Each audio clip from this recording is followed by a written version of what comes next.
just opening statement, boy, and again, the further you get away from a game, the more you stop thinking about a game. And by Tuesday, we have these press conferences. I'm on the next game, way past that game. But just to think back of just how glad I am and how proud I am for these players, and for what for them being able to beat Troy, the way to beat Troy. To get a second win, to get a first conference win, the fact that they begin to just to feel like they worked hard and results have followed, and what that brings to them. I've had a lot of I came here for the duration. I came here with a contract. I came here with a goal of turning this program around. I don't put any kind of specific deadlines on anything, but our sure players do. Our players who have, and I believe that I believe in them, and so for them to get a second win and to get a conference win in their first conference game was awful. Was awful. It was enjoyable to me, very meaningful to me, and it'll be. And I'm hoping, and I can only tell this in retrospect, not that it'll be a defining moment, and just not that every game goes our way, but in the way they believe and the way they play and the future of this program. We can look back, not so much Jackson State necessarily, although that was a huge win for us to get back in the win, but to say, okay, we got a conference win. At least we're back in that mode of being competitive in the conference, and so we'll see as we go down the season. But I'm proud for our players. And the team has kind of developed after 3 games. Kind of the way that I saw it kind of coming before the season, and that our defense just seemed, I felt like we had some talent there, that we had an infusion of extra talent that blended together well, that we would play well, and they've been the strength of our football team. And I think, I don't mind if that lasts all season, because defense, if they're playing well, you've always got a chance to win, and our defense played very, very well. They play with a lot of team enthusiasm, played hard, and held Troy to 75 or 76 yards rushing on offense, under 100 yards, and we're really flying around that football. Gave up one big play on a tempo play where the guy came close, quarterback scrambled, looked like he'd cross. I thought he crossed the line, but I had mistaken where the line was. He wasn't. And our safety came up, and he just got an easy touchdown on that play. Other than that, we really did a great job defensively of bottling up Troy. They had 19 or 22 starters back, and third year for their head coach, and for us to come out there and play like that, I was very encouraged for our players. Offensively, again, we need big plays on our offense. Every offense needs to have big plays. Big plays separate you. Turnovers and explosive plays are the 2 most important statistics in football. We had a 35-yard, I think around 35-yard touchdown pass, 40-yard touchdown run, and a few other bigger plays that we had to have. We need more of those. They need to come about in our offense, just because 10, 12 play drives are hard to do. And you have to do it. 11 people have to do everything right all the time. We love 10 or 12 play drives as coaches, and you strive for that. But if you're going to be good in today's game, you've got to have explosive plays, and that'll always be a major factor. And we got a few of those Saturday. Biggest thing was Rhett Rodriguez and the situation with Rhett.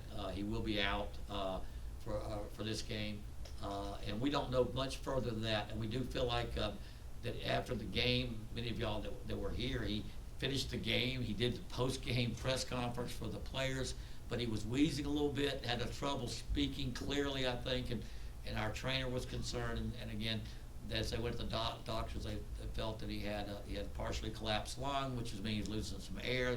They had to get CAT scanned, and throughout the night they couldn't quite figure out what was causing that.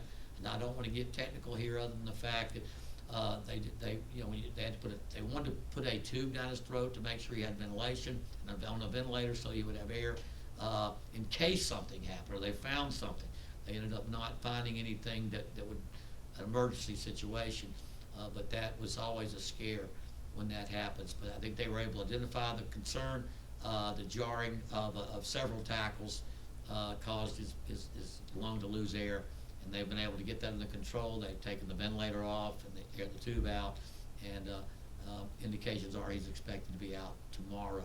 Today's Tuesday, Wednesday, and so now it's just a matter of covering from the procedure. It's anything else. So we're awful thankful. A lot of prayers. We appreciate all the prayers that went out, because it was just such an unknown for Rhett and for Rita and Rich to go through, and Raquel, his sister, and all their family, and all of our team. We do a lot of prayers that were offered out, and I'm thankful to all those people that prayed during that time, because it was just such an unknown.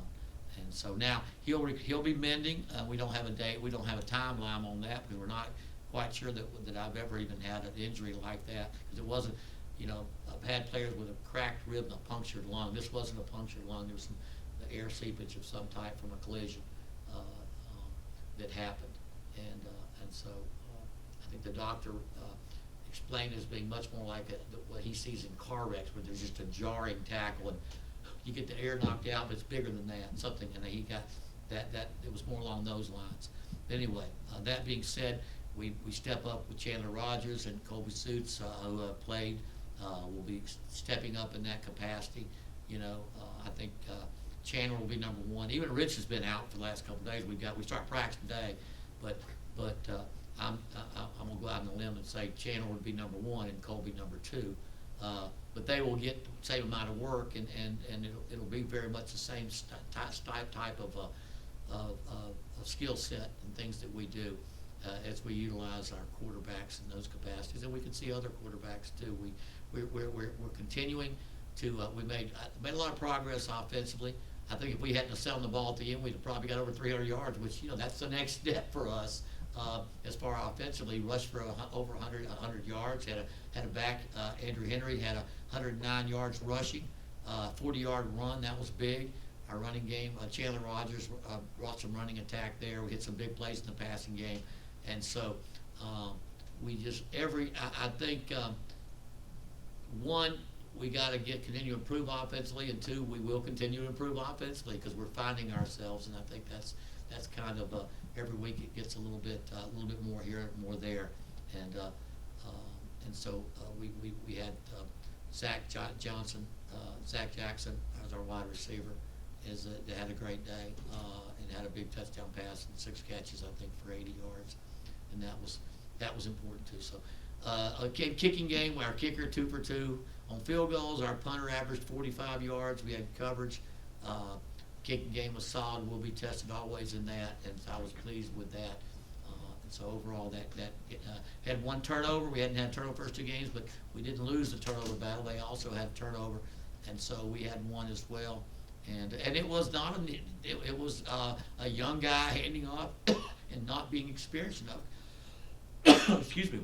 It was a fumble on the exchange, which comes from not having enough reps and working together, and that's unfortunate, because you take lots of hits, you hold the ball, you cover it, you protect it, you do the things, you don't throw the ball into a crowd, and you try to prevent turnovers. When you have an exchange in the backfield, that means you haven't worked enough at it, and so those two need to work more together, and that we'll sure get that done. Anyway, that being said, that's the game there, and we can put that behind us, and it lasts all of one full day, and we've already been working at Coastal Carolina. Coastal Carolina, again, it's again out of the furnace into the fire, out of the frying pan into the fire kind of situation. We go from playing a very solid conference team to the very best conference team based on who won the conference last year, how they're ranked this year, and how they played this year. They're undefeated. They're National Coach of the Year. They have a great staff. They're very, very dynamic on offense. They've got Player of the Year for the conference in their quarterback. They are. I love what they're doing. If I didn't have to play against it, because I've been through phases of my career where I ran at least the option and threw the ball downfield. They do a great job of running a triple option with the quarterback and throwing a true downfield passing attack. When you combine that with the athletes and the quarterback that they have, they are just they're tough to stop. We've got to play a great job to stay with these guys. The coach done an incredible job. Is one of the best coaches in the country. Their team is a darling of the country. they've got they're playing at their best, and we've got to go out there and number one play our best football to have a chance against this team. They're playing so well, and haven't lost but one game in overtime in a bowl game this year and last. And so we've got defensively, they got 9 of their 11 starters are back. Or 10 of their 11 stars are back. 9 of them are seniors or fifth-year seniors or super seniors. So they play not just because they're talented, but because they're very comfortable playing together, and they play as a team offensively. That's about the same. I want to say 9 out of 11 starters back on offense, 10 out of 11 on defense, and these guys went 11-1 last year, and they play very, very well. They've beaten Kansas for the 3rd year in a row. They beat Buffalo, which in the MAC I coached against them every year. That's a very solid team in the Mid-American Conference. And then they won their other 2 games handily against teams that they were supposed to beat handily. They did exactly that. So we go into their home field, a team that doesn't lose there, a team that's playing at their best, a coach that's coaching. I don't want to say he's playing chess and we're playing checkers, but he is doing things in an extraordinary manner and doing a great job there. And our players know that we've got a huge task ahead of us with the amount of talent they have on their team and the talent they have at the running back and the wideout, the talent they have all over the field. We're really going to be challenged. So any questions? And when I talk to other coaches in this league about Coastal, they always say the most impressive thing about them is how they're able to do so many different things in that triple option and combine different schemes. So I guess the inverse of that defensively, how tough is that to prepare for all the different things they do? Well, the reason a lot of people don't do it is because it's hard to prepare that. I would say it's hard to do, to be a triple option team or an option team that runs read the dive and carry as a quarterback or pitch it. That's 3 different options, and you've got to make sure you get enough work at that. And at the same time, your linemen block a certain scheme. Then all of a sudden, they're going to drop back and throw a pass downfield in a true 3 wide out, 4 wide out passing attack. Their tight end is outstanding. Maybe their NFL talent they have as a tight end. So on one hand, I love the offense, but it takes, back in the 80s is when I went from playing tight end, fullback, tailback, 2 wideouts to adding what we call the freeze option. We put that in the 80s, and it was really, it was hard to defend because you're doing so many different things. He's doing some things like that it's just, every week it's a whole different style. Each defense faces a lot of problems because you got to support, when you run the option, you got to support your safeties. Then all of a sudden they're throwing downfield off the same look, and they're throwing with a fairly sophisticated passing attack, not just always play action, hit one guy. They've got some sophistication to it. And the quarterback's very good at throwing. He has some beautiful throws in the games that I've watched more closely, Kansas and Buffalo, and the ways they have to do. So it is hard to defend because they're doing what very few offenses feel like they can do: be proficient in a pro-type passing attack and proficient in their triple option and the play action off that triple option that they do so well. And so it's and a coach has been doing it for a while. He was head coach at Charleston Southern for 3 or 4 years. He was a head coach at Delta State year. He's been a coordinator. He's worked his way up, and he's I'm pretty sure the head coach calls the play still. I think that's still his offense, and he's very good at it. And so that's so it's hard. Zach has done a great job of preparation for our game, and this will be a test. Kentucky was just better than us physically and a lot of skill. They can go one-on-one and beat you just because they're one. These teams will beat you because they have more big plays. You go look at the number of big plays. There's over 60, about, I want to say 68% on 3rd downs, and they're 5 for 5 on 4th downs. So now what you get is a team, you do 3 great downs, all of a sudden it's 4th and 3, they're going for it, and they make it every time. So now it's like the old Army deal, but this team isn't Army. This team throws the football a lot more, and so and a lot better. So we've got a lot of that. It'll be a great challenge for our defense, great challenge for our offense, because if we don't score some points, you're going to just do what Kansas was moving the ball nicely, but Kansas just kept getting further and further and further behind. And eventually, if you don't score points, you just get further behind. Buffalo did a good job, and Buffalo took the game in the second half, but. At the end, I think Coastal would have put that one away if they would have scored inside the red zone the one last 4th quarter. They did not. So I think first interception they've thrown, first turnover they've had all year was an interception in the end zone, red zone. But anyway, hard to defend. We'll have a great challenge on our hands, and it's not just going to be our offense, but our kicking game, how well we can make them drive the length of the field. One of our strengths this year has been a good solid kicking game, and that we've covered, protected, and kicked and punted very, very well, so that we've made people drive the distance when they have to. That's going to be important. Make them drive the distance, and then do a great job as we can of getting some plays, because they not only run the ball well, they throw and explode. Anytime you got a lot of second shorts, you're going to see a lot of big play. There's big play. I call them chunk calls, chunk plays. You get big plays by having a guy break a lot of tackles, or you get big plays because you call big plays. They're able to call big plays and get them because they have down and distance situations that are so good. Two-part question, different packages in then for Rodgers and Suits, and I see a new quarterback on the roster. Could we see him? Jaya was not eligible from a waiver standpoint, so we don't. I don't know that you'll see him. Jeremy Hunt's still there on that team also, and so I do think that Colby's played a lot of football. He's been running our offense as a third quarterback all year, so I'm not sure there'll be a lot of. He does a lot of things. He has, between him and Jeremy, he's got the strongest arm on the football team. He can throw the football, and he's got a lot of quarterback presence. And Chandler's just going to get better every game, and so I think they'll be the two that get the work mostly. The third quarterback will probably, I don't know, he'll get more work than Jeremy. In case you got to get three guys ready, and so and then two to play and three to get ready. It's kind of the way we look at it, and then we'll have a plan that fits those that their needs. But they can all run it and they can all throw it. Some of them. One of them throws it better than he runs, and one of them runs it better than he throws, and we just have to mix that in. The mindset, sometimes it's difficult when you take over a program that hasn't won a game. What did you notice maybe in the second half of this team, where they felt like they were going to win that game? Well, I think the team, one, you can see the buy-in. When you practice and they're willing to practice hard and they're willing to get yelled at, Rich is going to test them a little bit on that field. You all watch practice. He's going to make sure they're serious about it because he's going to test them every single day, and there's got to be buy-in. So you saw the buy-in that they were able to make the sacrifices in practice and work hard. And then against Jackson State, when we go in losing at halftime to a very good team, and they had lost so many games, and here's a team that people, oh my gosh, you're not beating Jackson State. They're undefeated besides us, and a very good team.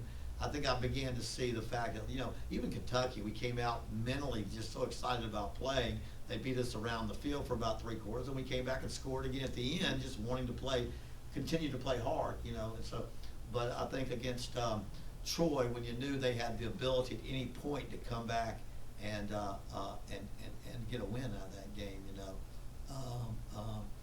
our guys fought back and played so well, and I think the belief that you're going to make a play to win the game and not make a bad play to lose a game.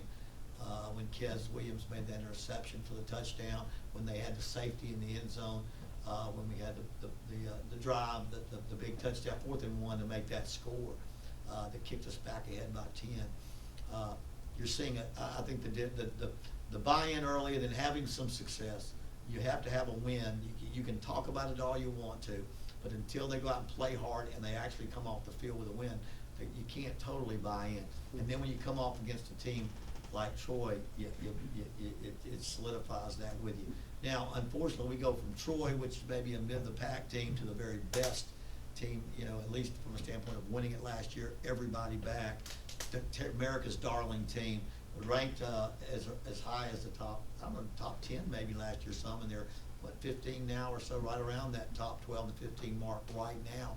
We're grasping at the ultimate, I think, right now in this team, and but we'll play hard. Will we play hard? We will play hard. Will we play our best? Will we not turn the ball over? Will we not give up big plays and those kind of things? We've got to really go out there and practice well this week. One final question. I haven't seen the video yet, or if there is video. You talked about you being rusty with the victory dance. How did the dance look this week? 2 weeks in a row. 2 weeks in a row, and it's funny. We didn't. They didn't have my material. If they're going to win. I told the player we got to start getting my guys in the background with some music I can dance to. Now, I'm a very vintage disco guy. I go late 70s, early 80s. You know, the bump, I was good at that. I could do disco. For John Travolta, Saturday Night Fever, that's my kind of thing. Now they don't know that, and so I did. I'm gonna have to, if we can come out and win some more games against Coastal Carolina. I don't know how it gets down this direction, but hopefully we'll get to do that again. I'm gonna make sure I've got some good disco songs that I can do my thing, because I can't quite. I don't have anything that's contemporary enough that they appreciate. But hey, if we'll win, I'll dance every week. And that's a great, and you know, that's something that's come along from when I started to now. They've been dancing in the, you know, players. You know, the fun's in the winning. That's kind of our slogan around here. It is in the winning, and winning's not easy. You look at the teams around the country that are supposed to win every week and they lose. Well, teams that have no chance to win and they win. It's hard to win. It's hard to win consistently. It's hard to, and everybody needs to be happy. Guys, you have a big win and this guy didn't get in the game. This guy made a terrible mistake and he's mad. And I'm thinking there's no room for mad after a win. There's no room for selfishness or self-pity. And everybody needs to dance. Everybody needs to be happy. And I think that's what I saw. That and the fact, and I'll say, I think I mentioned it after, we try to dress as many guys as we can at a home game. Guys that are not going to get in that game unless you're beating somebody, and we're not that type of team that gets to unload the bench. You know, at Clemson, Coach Sweeney prided himself in he'd have a player count. He's gonna have the most players get in the game of anybody in the country. So he's like throwing people in. And coaches are flipping out because they don't know if they know any assignments. But he's got, we don't have that type of year coming up here. And so now you wonder about those poor guys that don't play or don't get in, or the guys that work hard in practice and don't get in. Where's the morale going to happen? That sideline was more enthusiastic. I think the fans responded to the players on the team sideline that weren't playing. I don't want to think they composed the cheers, but it's sure like to me they had them. They knew their cheers pretty good. So, and I say that I'm thankful for that type of team effort in which the guys that don't get in or don't have a chance to get in are very much into the game, and you could see the two sidelines, and you could see the difference in that. And so the dancing and the I hope we get a chance. I promise you, I may take my shirt off and dance. If we won this week, I may do the Dusty Rutledge, take my shirt off and dance to beat a team like this. And so I almost don't want to jinx anything we got just by talking about dance when you play a team like Coastal Carolina. That's the last thing on my mind.